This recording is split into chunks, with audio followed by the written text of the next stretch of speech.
get clear as early as you can on not only what you're good at, but what you love so much you would do it for free, because joy is the OG renewable fuel source. And rather than investing a whole lot of energy to get good at something that you may or may not be sort of have a natural aptitude at, focus on your strengths and trust your strengths. Here we go. Welcome to GMP, the Great, Glorious, and Glamorous, aka the Going North Podcast, where authors from around the world help you realize that success is tangible. You'll leave with at least one new piece of inspiration or information to help you keep going north. Now let's get on with the show.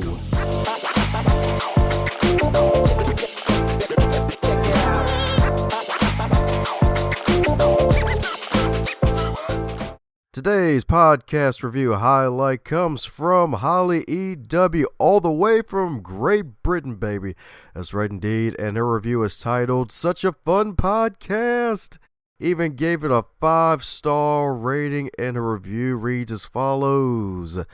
I really love this show. Dom has such great energy, and he has fun and interesting conversations with his guests. I highly recommend this show. Thanks a bunch, Holly, for leaving that great 5-star review for the podcast about the podcast. And if you too would like to do the same by leaving a review for us to highlight and read in the future before an episode starts, do just that on Apple Podcasts, Spotify, or your favorite podcast player, or all in one on goingnorthpodcast.com. Now let's get on with today's episode. And today on the highlight reel builder for authors known as GMP, the Great, Glorious, and Glamorous, it's the Going North Podcast. And we got another super special, awesome human for you today, my friends. That's right indeed. That's right indeed. Courtesy of my good buddy, a past guest. You know him, you love him, you hear me brag about him a lot on this show, the one and only Stanley McCluskey. Indeed, because he hooked me up with one heck of a super special, awesome, and fabulous human. Because let me tell you a bit about her. Because today's guest, she's a first-time author, y'all. That's right indeed. That's right indeed. She's finally in the business of immortality with her wonderful book that she's going to be talking about today. And not only that, she's an international inspirational speaker as well as a certified master executive coach and a decorated expert facilitator with so many darn certifications, baby, because she believes in staying ahead of the curve and on top of her game, as well as an advisor for leaders of big chains. So let's give it up for the double A herself. That's right indeed, the angelic and amazing April Armstrong. How you doing today, April? Dom, what a greeting. That is by far just the sweetest, warmest introduction I've ever received. Thank you, Dom. And I am just great, as in grateful, Dom. I'm so grateful to be here with you. Thank you. I'm grateful that you are here too. That's right indeed. This is definitely going to be fun on the bun. It's like you see a picture of this woman online with her smile, and then you hear her, and then you see her on Zoom. It's like, oh gosh, she's freaking twice as good. All right, cool. This is freaking amazing. Oh, so kind, Dom. It's your radiance. It's your radiance just beaming back onto me. So thank you for sharing that with me. Oh, don't worry. We can share some more stuff too if you want. Definitely, indeed. That's right, indeed. That's right, indeed. Because sharing is caring. And I care a lot about what you've done. And I'm sure a lot of folks are going to care a lot about this wonderful journey that you've been on. So my goodness, as with all introductions, they're not allowed to be 105 days long. And I probably only covered 15 minutes of it. And it's your first time on the show. So my feeling is in on a few of the cavities I may have missed about you since your first time on the show, April. I don't think so, Don. I think the one thing I would just say is that, and you and I have this in common, I think, in terms of helping people really have every advantage in their lives and stand out, as I like to say, as the executive they already are, if they choose this. But Dom, I'm just here to tell you, I had a couple of big ahas early in my career. When I landed on the doorstep of the business world, I discovered there was a lot that I had not learned in school. And not just because it's a liberal arts major, that was probably part of it, but I really hear even from business students today that they're not necessarily learning some of this either. And the two of the big ahas I had that ultimately led me to invest a decade of my life writing this book where that, first of all, I started at the bottom of the bottom, Don. And so one thing I like to tell people is, wherever you are, you're sitting on that proverbial gold mine, possibly. Or as you would say, as I heard you say when you were a guest on someone else's podcast, you talked about like acres of diamonds. And so wherever you're find yourself right now, even if you're not happy in your job or you're not starting where you thought you would, look for those diamonds because you're sitting probably on acres of diamonds. And it just takes you like sort of looking down, looking around to find them. But in my case, Dom, I didn't just start as an assistant. I started as an assistant to the assistants of some senior executives in what at the time was the nation's largest research and development technology company. And let me tell you, like, that's not where I thought I would be starting necessarily. But again, those acres of diamonds, what I realized was I was gifted with something that I came to see that others like really coveted, which was I had this daily proximity and access to these top executives. And people would give their like left arm for that. And that gave me this set of role models that I could observe in the wild every single day, day in, day out. I was able to overhear and be invited into various meetings and conversations. And that was like instrumental in starting to shape me. And again, that lesson that it doesn't really matter where you start, there's a gift waiting for you there. And then the other big aha that I had was that given that this company was literally like developing cures for cancer, putting satellites in the sky, I definitely, Dom, did not see how somebody like me would fit into that company. I didn't come from that background. I didn't have a technical background. These people were brilliant, like some of the smartest people to this day I've ever met. But what I realized was that whoever you are and wherever you're coming from, there's something unique that you bring that organization probably needs. And so don't discount that and don't discount yourself. And in my case, it was, and really, I think these are things available to everybody, not just me even, but reliability and trust and listening to others and critical thinking, and then ultimately filling a gap. And the gap that I discovered that I had an ability to help fill in this particular place was that while there were reams of super smart people, far smarter than I, nobody was paying attention to that messy people side of things, Dom. And I happened to see two major projects in particular that had been being in the works for over a decade, like fall through sinkholes, like on the 5-yard line. And the reason, Dom, despite all these really brilliant people, was the consensus underpinnings of the work had weakened, basically, if they were ever in place at all. And definitely not as strong as the top executives thought. And the whole thing, billions of dollars, like falling apart. I couldn't believe my eyes, Dom. But that's when I realized that, hey, I think we need to be spending more time and attention here around this. I wrote a white paper that ended up getting supported by some customers, and that started the whole trajectory of my career. That was my other big aha, Dom, that I hope others would hear, and that ultimately was an impetus in me writing this book, because I really wanted people to realize you don't have to wait 30 years to become an executive. You have an executive inside of you right now. And if you choose to be that and seize that and acknowledge that within yourself, you can open up a whole world of possibility that you might not otherwise see. Oh, yeah, that's right indeed. That's right indeed. You don't have to wait, y'all. That's right indeed. You could be a day one executive. That's right indeed. That's right indeed. That's right. That's right indeed. Because, hey, it's kind of, because at the end of the day, like everybody's journey is different. And the thing is, you don't want to have to think like, oh man, I have to wait so long to get to this certain point. It's like, no, I can start with the mindset early, so that way when you actually manifest in a real time, hey, you'll be prepared already. You won't have to make those $1 billion mistakes. Love that, Dom. Yes. They got prickles on them. They hurt, Dom. Yeah. Yeah, exactly. You think it's a prickly pear? Nope, it's a whole cactus, y'all. That's right. That's right indeed.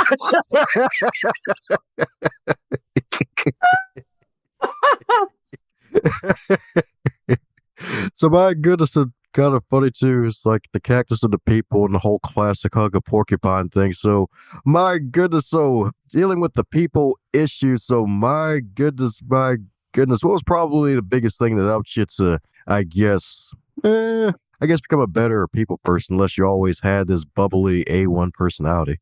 Well, Dom, I think that I tell you, Dom, honestly, like when I was in elementary school, I changed schools in the middle of the school year. My dad was in the military. We moved. And Dom, I literally did not have a friend that entire like second half of my fourth grade year. I know it's so sad. Like it's like, and that was really hard, Dom. And it took me a couple more years to kind of overcome that and sort of regain some confidence and sort of find myself again. But what it gave me, Dom, was truly a depth of caring for like the person in the room that nobody can see or hear.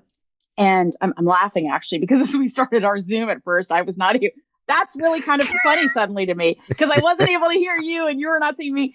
But that really guides me to this day, actually, in the work that I do with people. Now, executive coaching with top leaders of major change or facilitation work around specifically complex group decision making or consensus underpinning type work and strategic communication type work. It's really always me to this day looking and listening for the person that nobody sees or hears or who feels like or their voice isn't being heard. Because 9 times out of 10, Dom, I mean, not only is that I truly believe like a supreme kindness in the world, like every one of us wants to be seen and heard. But in the case of business or government leadership, it can absolutely, that person might have the power to totally pull your initiative down.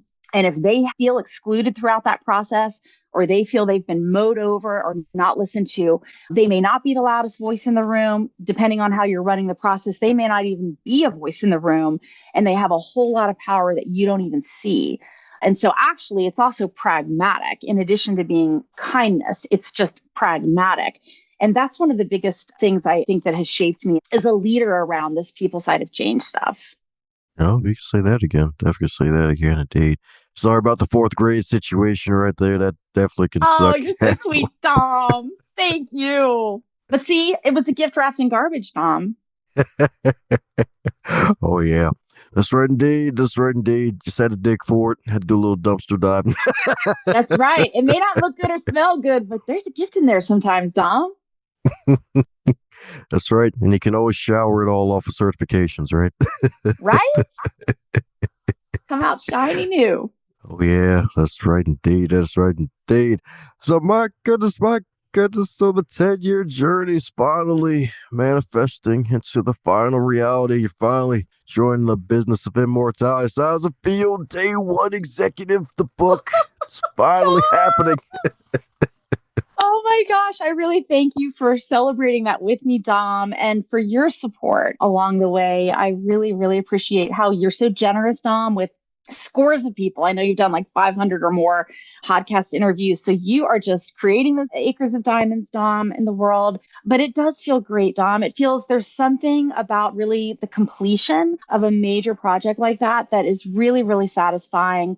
And in my case, I feel like it is a part of my legacy. It's something that early on, as I was rising through the ranks, like I said, like starting from the basement of this company, becoming aware of how much I needed to graft into my background. I mean, I didn't come from a shiny top private school. I didn't go to a top college. I went to a high school that actually was known for gang problems and had people speaking more than 60 languages in it. And like me, most of those kids also didn't have role models in their lives for the business world. And so it was just really, really deeply meaningful to me and deeply important to me to help people fill in that missing puzzle piece that, yes, some people do come into the business world with those advantages. And I can't offset every disadvantage, but I can give you this puzzle piece. And it's something I had to learn and acquire myself the hard way. And it feels deeply meaningful to me as a part of my own legacy to leave that behind for others coming behind me to have that blueprint, that guidebook that can maybe give them an advantage in their futures. So thanks for celebrating that with me, Dom. Oh, my pleasure, indeed. Definitely, because it can be a hard process, indeed, to finally get your content out there and probably dealing with all the wonderful setbacks and mousetraps along the way. It's like, hey, geez, distractions, yay. Oh, crap, it got my tail. Oh, crap, the other nose got my neck. Like, no, get it out of here. Oh my gosh, it's so funny, Dom. So, my goodness. So, oh, yes, ma'am, the deed is definitely in. So, my goodness, so day one executive, what inspired the title? Like, I guess it's getting started on the right foot because or is like the first 90 days are crucial to just about any career that you start. Like, what inspired the wonderful title?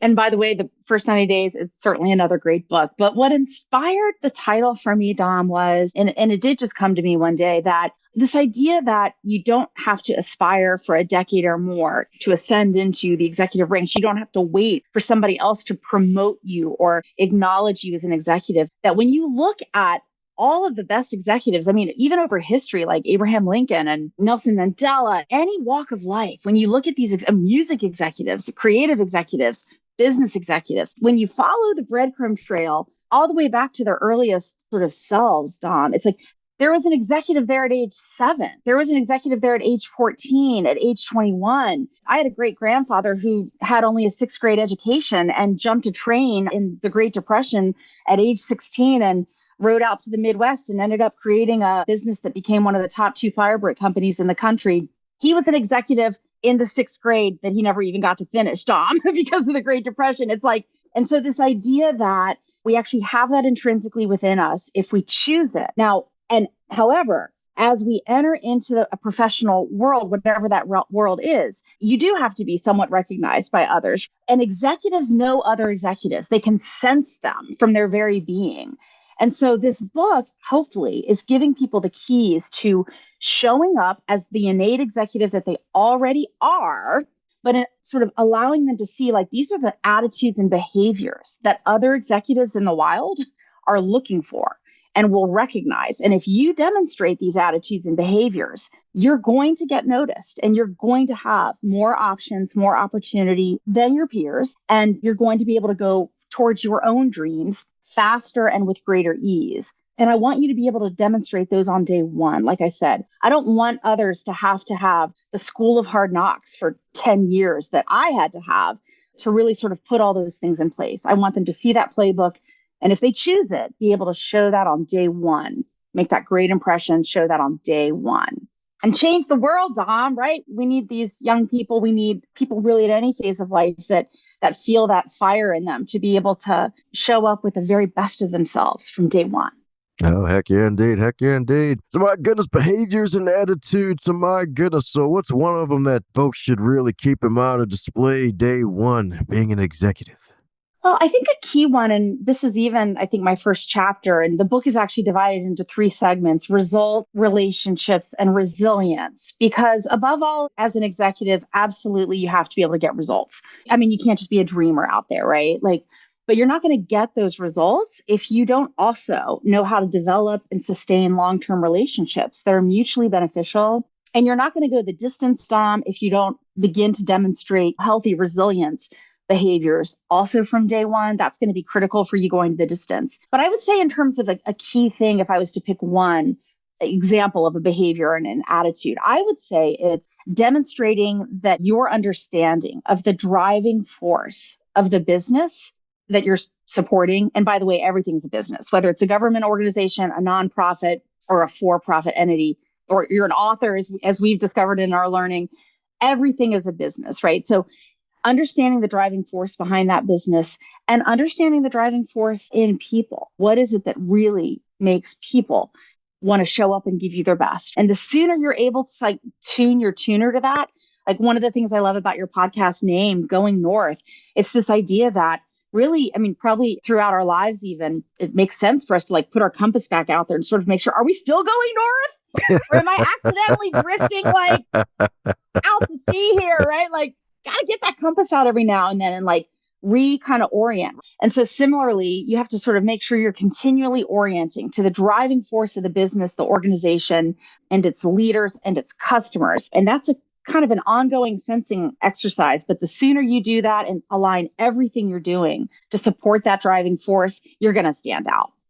Ah, there you go. That's right, indeed. You gotta stand out indeed, baby. That's right, indeed. Definitely want to stand out indeed. So, my goodness, so the book is divided into 3 R's. So, for not results, relationships, what was the third one? Resilience. Ah, resilience. There we go. That's right, indeed. That resilience, indeed. And of course, got to go with the obligatory elephant in the world. So it's like before the pandemic, you need resilience. It's during and now. And the times we're in now, it's like, yeah, that's required now.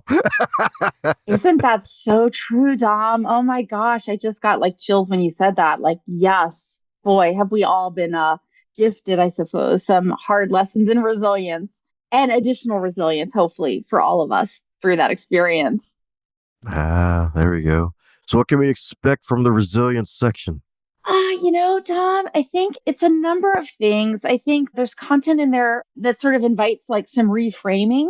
with some practical techniques in terms of reframing things like disappointment, rejection, how to move beyond that in some pragmatic ways. But also, Dom, one of the things I'm probably most excited about are some cutting edge techniques that are really out there now that used to be like way out there, speaking of out there, and that are like making their way into the real mainstream. But you might have to do a little looking for some of this, but really around like body resilience and this idea of just how much body intelligence we have. And so both like learning how to tap into that and some techniques that I introduced the readers to there, but also things like body processes. There's some that I really love out of a body of work called Access Consciousness that involve like touching like 32 points on the head that are just deeply, deeply like not just relaxing, but like literally stress releasing, like literally getting it out of the body. They've got like more than 60 different body processes where you're touching different parts of the body, or you might have someone else doing this with you in a safe way. You're fully clothed and everything, but Right. very, not to disappoint anyone out there, but very safe touch, very gentle touch, but ways of really allowing the body to release stress. So not just the mind. I am a practitioner of meditation. And I've heard you talk, Dom, about solitude and the importance of that. And actually, because of listening to you, I've started practicing that. I heard you say on a podcast, you talked about how you spend at least 5 minutes a day. And you talked about you can build that up even to like 30 minutes a day, but of true solitude with yourself. So I think there's so much to be said for that in terms of like clearing the mind and getting the clutter out of the mind and letting that voice of you come through. Because being heard and seen starts with listening and seeing ourselves, right? But also this idea of resilience going even beyond that and into the body. So that's something I'm really excited, Dom, to hopefully introduce more people to are some of those kinds of techniques. Oh, heck yeah, indeed. That's right, indeed. That's right, indeed. That's right. That's right, indeed. When I said at the beginning of the show, this woman's amazing, I wasn't lying. It's a rare occasion where folks actually pay attention to what the host actually does. I'm like, oh, shit, she actually mentioned it. All right. I sure did, Dom. You're an inspiration to me. Yeah, it's like, oh, wow. People are actually paying attention. Like, all right. Yes. But yes, indeed. And it's good that you added that to the book, and it's no surprise because you got a whole bunch of certifications. If I'm not mistaken, you're probably part of an elite group in the ICF, if I'm not mistaken. What was it with the MBTI, if I'm not mistaken? Oh, well, actually, so Dom, you've definitely done your homework as well. But actually, yeah, that's one of the techniques that I introduce folks to here. It's the multiple brain integration technique, basically. And it's this idea of making decisions basically in a way that's totally congruent with like your head, heart, and gut, and using your head, heart, and gut intelligence to actually help you make decisions, especially when you feel torn, right? If you've ever had that feeling of like, my heart's telling me one thing, but my mind says something totally different, right? Like we've all felt that before. It's a specific technique that starts with 1 to 3 minutes of solitude, Dom, to tie that back to your tip there. And then just like moving sort of brain by brain, right? What is my head brain? What would it tell me to do here? And then let me ask my heart brain, what does it have to say about this quandary? What does my gut have to say? What would it advise me? We know now from neuroscience that they're each sort of responsible for different kinds of things. Like our hearts hold our desires, our deepest dreams. Our heads, they hold logic and they know logic inside and out, and they store facts really, really well. And our gut is concerned with self-preservation and safety and impact in the world. And so really each of these brain centers has sort of a different perspective. And we're really shortchanging ourselves if we don't allow our decision making to be informed by them in a way that we can really layer them on top of each other. And that's when you'll find yourself able to move forward with total congruence, knowing that you're making a really good decision for yourself, even in the face of uncertainty. So yes, that's what that is that you read about or heard me talk about maybe. Oh, yeah, it's right indeed. It's right indeed. Because my goodness, that's the thing. It's like the drawback of having a wonderful long road is that you fill your wonderful resume with certifications, but it's like, hey, it's a long time, but it's a good long time. It is, Dom. Yes, it's so true, right? And yeah, I know. I mean, you're obviously a fellow traveler of this sort of personal development and self-development path and journey. And I'm so delighted to make your acquaintance on our way here. It's like, but it is really fun. And it's, yeah, I mean, I still am. So one thing I like to ask people is like, not just what are you good at, but what do you love so much that you would do it for free? And I definitely, for me, like that whole realm of personal development is 100% in that space. So I know, Dom, that for me, going north means moving more and more and more into that direction of personal development and helping others, facilitating others in that. Yeah, indeed. That's right, indeed. And I'm pretty sure it's probably one of the reasons why it got on the Forbes Coaches Council list, too, on top of that, right? Oh, Dom. Yeah, it's just the most fun and the deepest pleasure and honor to support people in any way we ever can, right? Heck yeah, indeed. So my goodness, you're gonna be on a gang, if not a whole tribe, if not a whole planet of podcast interviews promoting this book and the good work that you're doing. So is there a question that you wish folks would ask you more when you're on these type of interviews? Oh gosh, Dom.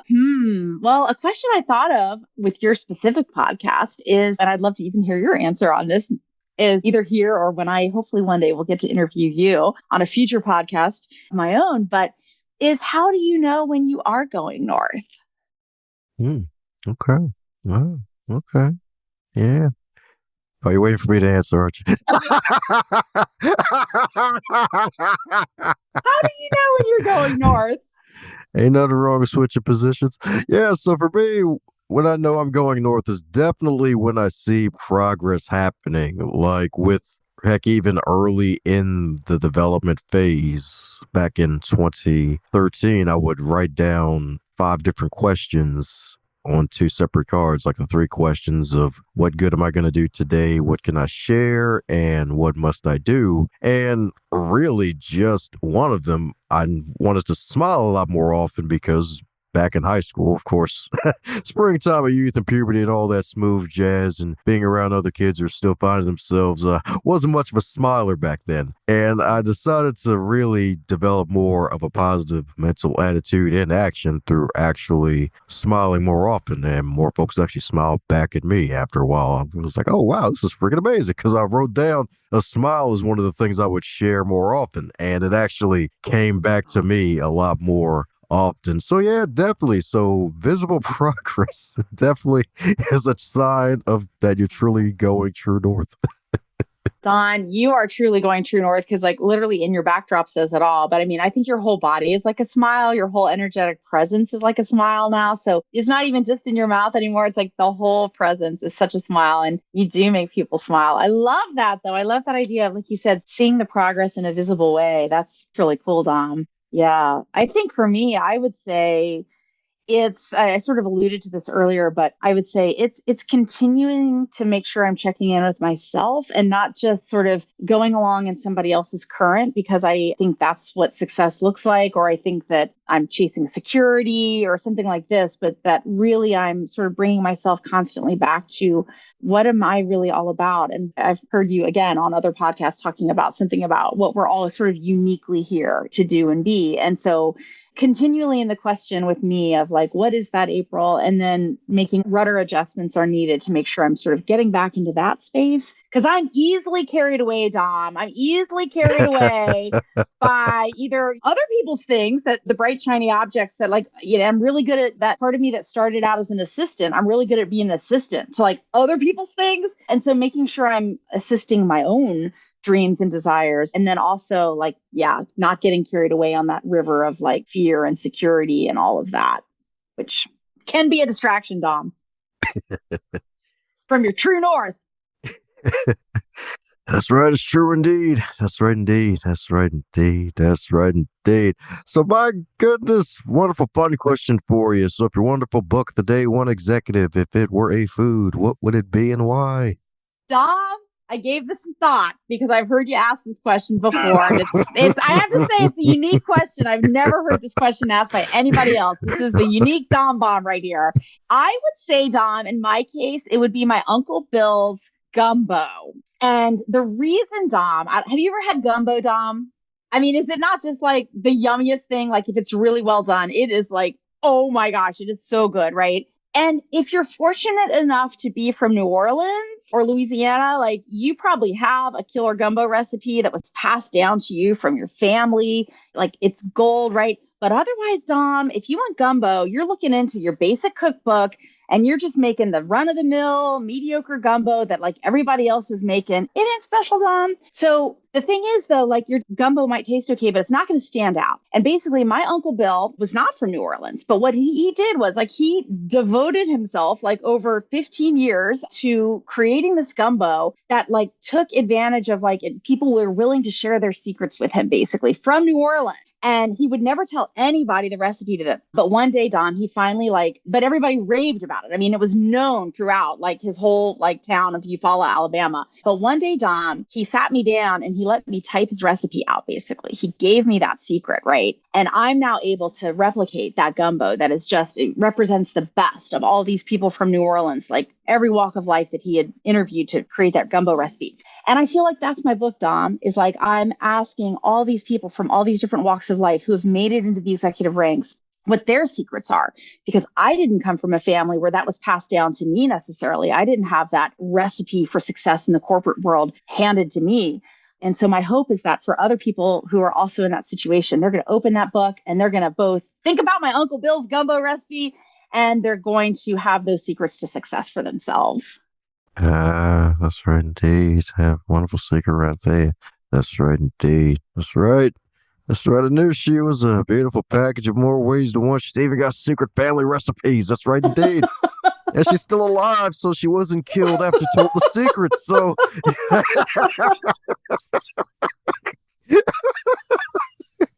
That's right. That's right. He did guard it like a state secret. I can personally attest to that.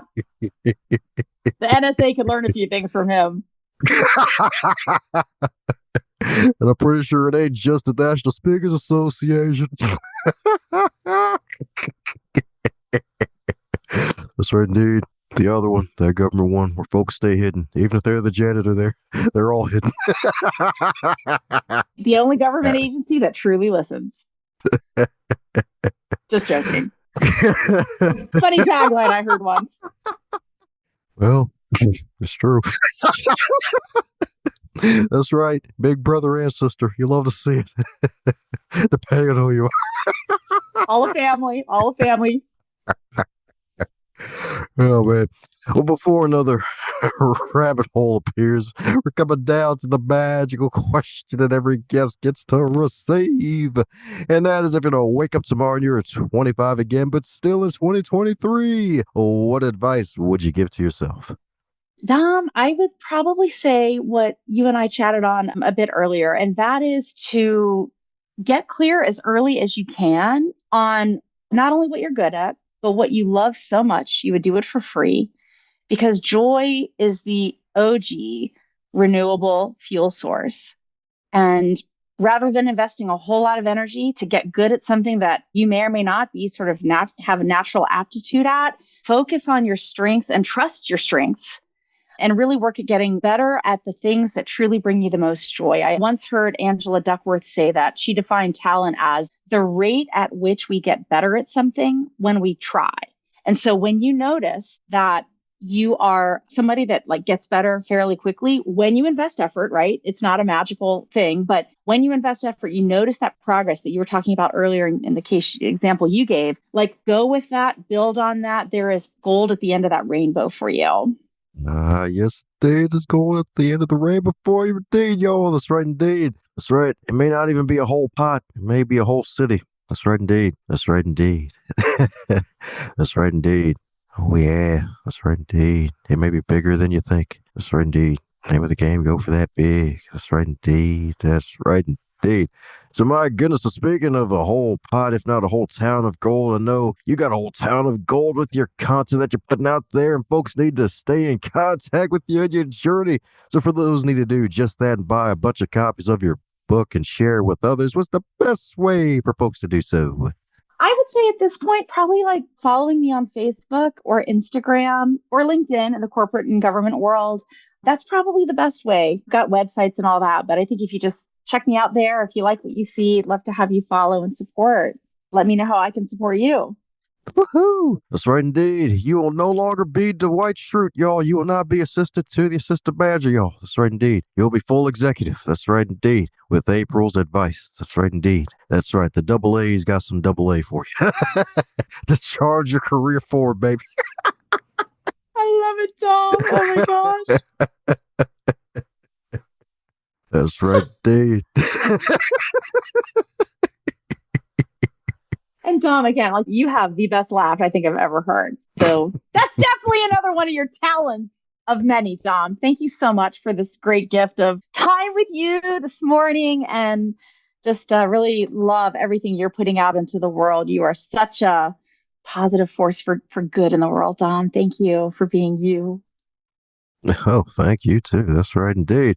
Looks like you make it even twice as easy. That's right indeed. That's right indeed. So, any parting words before we close up shop, April? I think I would just say to everyone, as you're doing, Dom, as I'm striving to do, start living your legacy right now. Be that executive you're born to be, that you already are. What can it show up like for you? Can't wait to see it. One of the greatest investments you'll ever make in your lifetime will be using your time, and you did just that. Thanks a bunch for investing your time by listening to this wonderful podcast today. I hope you enjoyed it, and if you really did, do me a solid and leave a review or share this episode with at least 3 people that you think would get some value out of today's content. Advance others to advance yourself.